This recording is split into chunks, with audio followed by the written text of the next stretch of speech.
Hello, everyone. I wanted to open with this story from The Guardian. It's sort of a continuing story to the one I spoke about recently about the evidence of tremendous destruction inflicted by the Russian troops upon Ukraine. In this particular case, they're talking about Avdiivka. However, when I was talking to my parents yesterday, I asked them, there has to be more. So it's not just Avdiivka, is it? And they told me no. The reason I asked them was the story about the drone footage showing the level of destruction.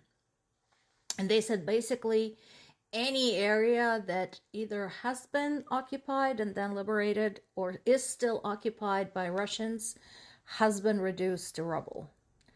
All of the different little towns and villages in the region where I grew up, in the Zaporizhia region, are basically no longer there. The place where we used to have a garden outside of the city, that's been bombed out, so that doesn't exist anymore, and so on and so forth. I know that it's become a trope to urge people to think about others, to be kinder and more generous during the holiday season.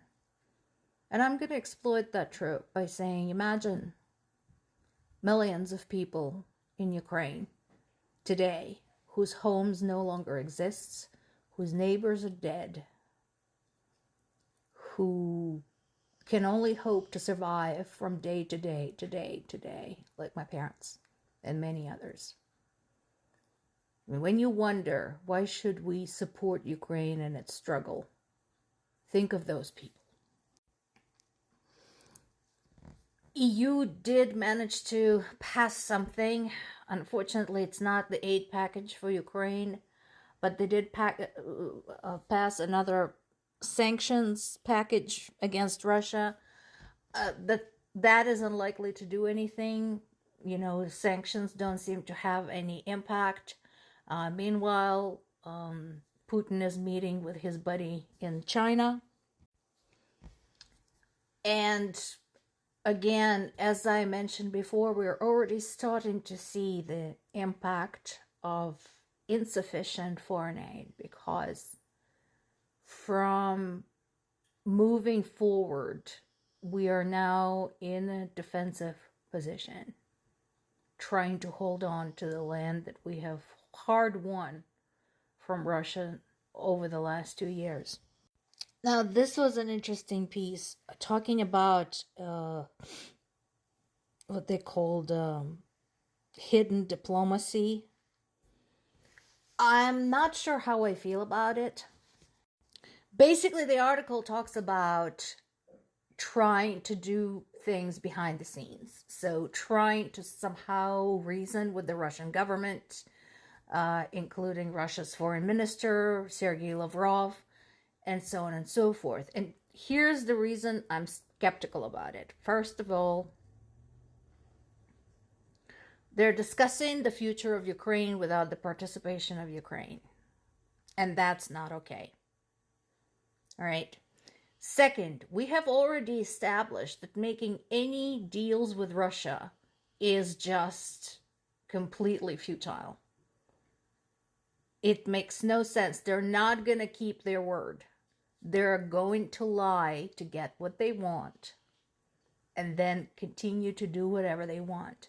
So, for all my admiration of President Biden's experience and statesmanship, this particular piece leaves me with a lot of doubts. I mean, if it works, great, but I'll be very, very surprised, because basically, I don't see how any deal can be made with Russia unless it is fortified by military threat, and a serious one at that. And then there is this talking about, again, about the human impact of this. So some time ago, I talked about the teen who was kidnapped from Ukraine, taken to Russia, forced into an adopted family against his wishes, who tried to escape, almost made it, actually made it to the border, but was stopped by Russia's border patrol and returned. And now finally he came home to Ukraine. So while he was there in captivity, he had a chance to interact with other children. And I'm very gladly believing, not gladly, sadly, I'm having to believe him, because he was there, he saw it with his own eyes. He went through this nightmare.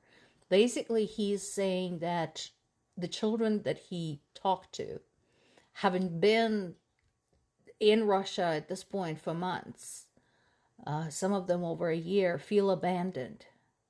They feel like nobody remembers they exist anymore. Those who have lost their families have no hope because they don't know, other than their killed mom and dad, who else is going to fight for their rights to return to Ukraine. They want to come home. These kids want to come home. They want to come back to Ukraine. They want to be allowed to speak their own language, sing their own songs, tell their own fairy tales. This is the kind of news you will not see published by UN or Amnesty International or Red Cross or any of those who claim to care about human rights. But here we have an eyewitness.